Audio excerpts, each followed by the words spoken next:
C'est votre droit, avec l'Ordre des avocats du barreau de Lille.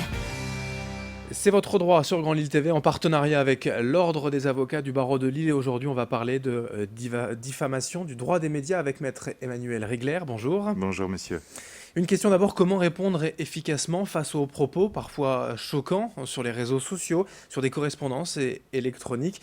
Existe-t-il une réponse efficace contre de tels propos? Oui, notre législateur a tout mis en place depuis bien longtemps. On a une très vieille loi qui correspond réellement à toutes les situations et qui nous permet véritablement d'agir et de mettre en place une réponse efficace. Là, c'est sur Internet, mais existe-t-il la même chose pour des contenus d'articles de presse, presse écrite ou non? Exactement. C'est d'ailleurs de là qu'est née la fameuse loi, puisque l'idée du législateur était de permettre de tout dire en France, mais que quand on dépassait des bornes, on devait être rattrapé et on devait devenir punissable.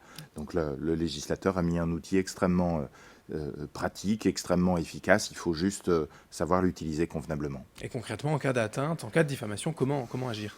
Courir chez son huissier de justice pour bien évidemment fixer les images, fixer les mises en ligne, fixer les éditions papier, avoir des reproductions, et puis surtout demander à cet huissier s'il est vraiment sensible à la matière, puisque si elle est simple, elle est néanmoins extrêmement technique.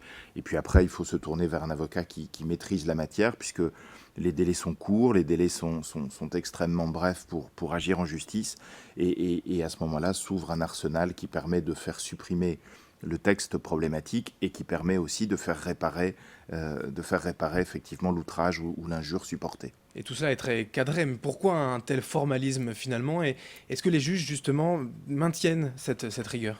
Oui, on a effectivement le principe qui est de dire, voilà, en France, vous pouvez tout dire, nous sommes dans une démocratie très ouverte, mais attention, si vous dépassez les bornes, la justice pourra vous rattraper et vous pourrez être effectivement condamné. Donc, avec l'apparition des Facebook, des nouveaux médias et de ce genre de choses, la loi a vocation aussi à s'appliquer et à protéger votre réputation, votre notoriété. Seules les diffamations ou injures sont poursuivables? Non, mon Dieu, il y a effectivement d'autres comportements comme l'atteinte à la présomption d'innocence, comme effectivement des propos sur la sexualité, sur l'homophobie, qui peuvent être aussi rattrapés par la loi et être punis et remettre effectivement les gens dans leur situation d'honneur.